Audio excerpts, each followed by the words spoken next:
Hi there, I'm Linda and this is Huttons Valley Permaculture. Today I'm out of my front vegetable garden because I want to harvest some of my globe artichokes. It's early spring and the buds are starting to fill out really nicely. They're a good size now. I'm going to harvest what I can and then head into the kitchen and I'll show you what I'm going to do to preserve these.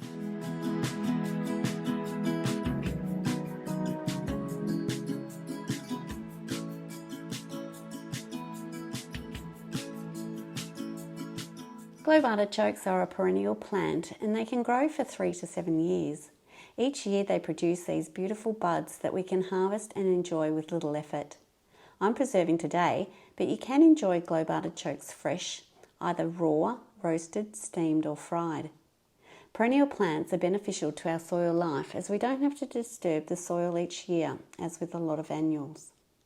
I've grown these plants from seed, but it is possible to propagate new plants from root cuttings or by replanting the side shoots that grow from mature plants. Anyway, let's get into the harvest.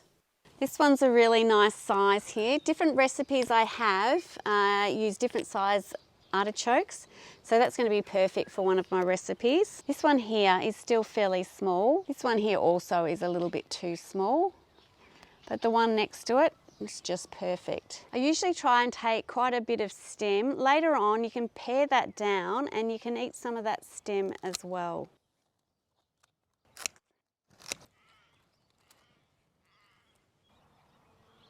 I have two different varieties. This one's one of my purple varieties. I better leave the little ladybug there. So I'll take that one. Done my harvest. I probably just will grab some bay leaves and maybe a bit of garlic and oregano, and we'll take all that to the kitchen. I want fresh garlic to go with my artichoke preserve, so I'm just going to grab one of these bulbs. Even though they won't be ready, they'll still be flavourful enough to complement this recipe that I'm making. So they've still got another month or so in the ground. I'm hoping that this rust hasn't affected the size of it, but that will be perfect to cut up in my recipe. Normally with garlic you would just dry that off without washing it, but because I'm going to use this straight away, it'll be all good. After gathering all these ingredients, I'm going to head straight into the kitchen and get right into making some artichokes in oil. For today's recipe, we're going to grab a recipe out of this Italian preserving book. I've still got some garlic from last year that I did pop into the freezer to keep it preserved because I found some of them were starting to rot. And I've got some of my lemons that I've preserved just by freezing in cubes. And I'm going to put some of those into water in a bowl so that when I get that ready, I can pop that straight into the acidified water and it will stop it sort of discolouring. Like you can see it's all discolouring in the end there. So I'm just going to pop some water in my bowl and pop some of these cubes in. And when they're all dissolved, that'll be ready for me to pop in my prepared artichokes. The next thing I need to do is get the solution ready to go on the stove to boil. And for that, I need 1 tablespoon of salt, a couple of cloves, 6 cloves of garlic. I've got 500 ml of a vinegar, a litre of water, and out of my harvest basket, some of my bay leaves. So we just need to pop those in the saucepan and get it boiling. That's our water. Now white wine vinegar is preferred for the flavour, but I'm just using plain white vinegar for this recipe. I've done it like this before and it tastes okay. I just don't have the white wine vinegar. Pop in my cloves of garlic, my 2 cloves of clove, and my tablespoon of salt. And we'll pop in the bay leaves. So I'll just get that boiling on the stove.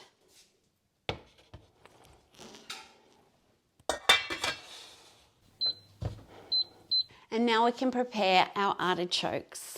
And I start by peeling off all the lower leaves until it kind of changes colour. And you might get some critters, but that's good organic produce for you.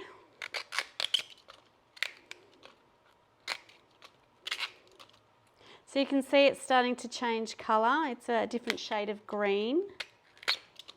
So I just keep going until kind of I'll go one more.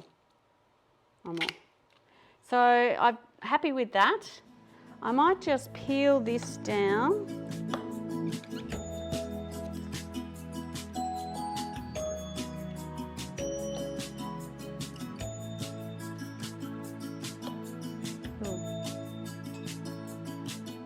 We had a plague of these guys last year, but they didn't eat too much, so I'm not too worried about them.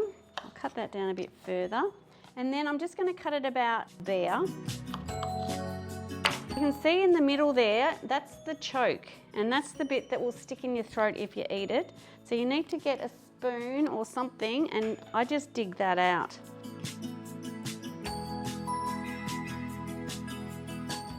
So that's all done there now. This is a large one, so I'm going to cut that into quarters and then pop it into my lemon solution, because you can see how quickly that's starting to brown off. So we just need to keep going and finish all of these, and then I can boil them up for a couple of minutes.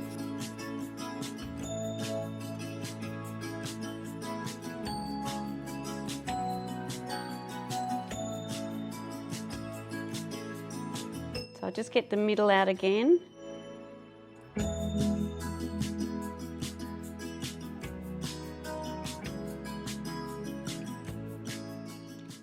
I'll throw this into the chickens and they'll make the most of those little guys. It seems a bit fiddly, but it's kind of worth it because they are really tasty. I hadn't tried them until last year, and we're hesitant to really give them a good go, but they are really lovely, so worth putting in this time just to prepare them well. So you can tell when you've got the choke out, you kind of get right down to the base of where the flour would be.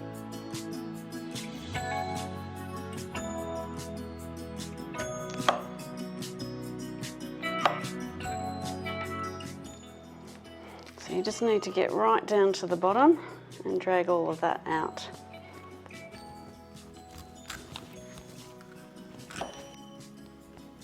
So it's quite smooth down to the bottom there.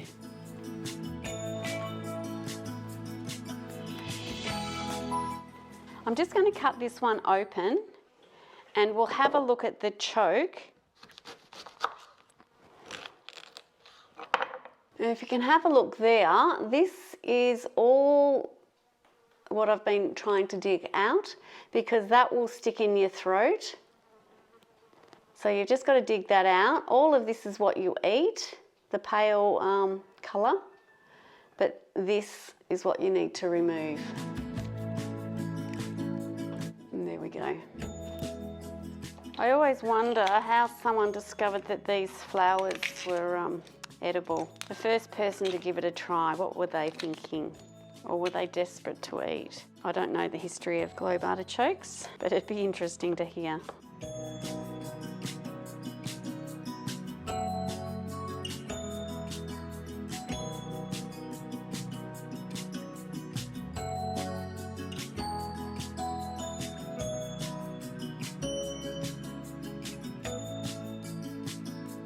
I've got them all in the lemon water now. See, that's not too bad, whereas those first ones you can really tell they've gone a bit brown. So it's good to get them in the acidic water as quickly as you can.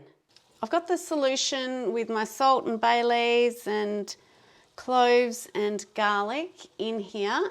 And I'm just going to add in my artichokes. We just have to bring it back to boil and time for 2 minutes. I just need to let those drain and cool right down, and then we can continue with the recipe. Hello everybody. Want some scraps? You might find some critters.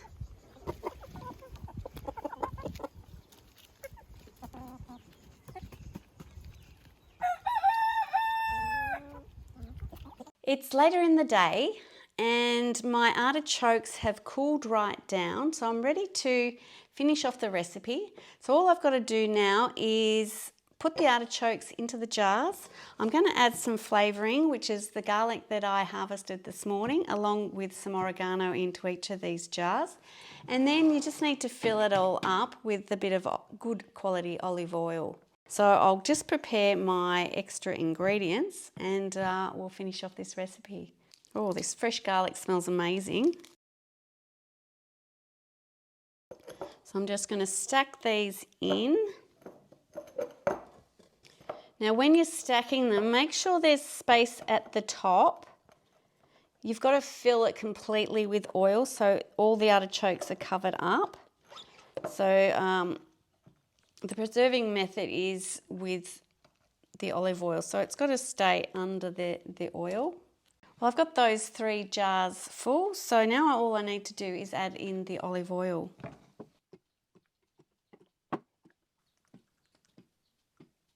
Right. Okay, so they're all topped up now. I've got my lids on now and the preserves are all finished. Now I just need to move those to my bulk store pantry down the hallway, and they'll sit there for about 2 months. And in that time the flavours will develop and then they'll be ready to use. These I'll use probably on antipasta platters, pizzas, or in a salad. They'll be really good. I also will use the olive oil just in savoury dishes too, so that won't go to waste. I hope you've enjoyed this video and maybe it's inspired you to also grow some globe artichokes. They really are a beautiful plant and they're just so easy to preserve. This is just one of many recipes that you can use to preserve them. If you like this video, please give me a thumbs up and subscribe if you haven't already. Thanks again for joining me. Bye for now.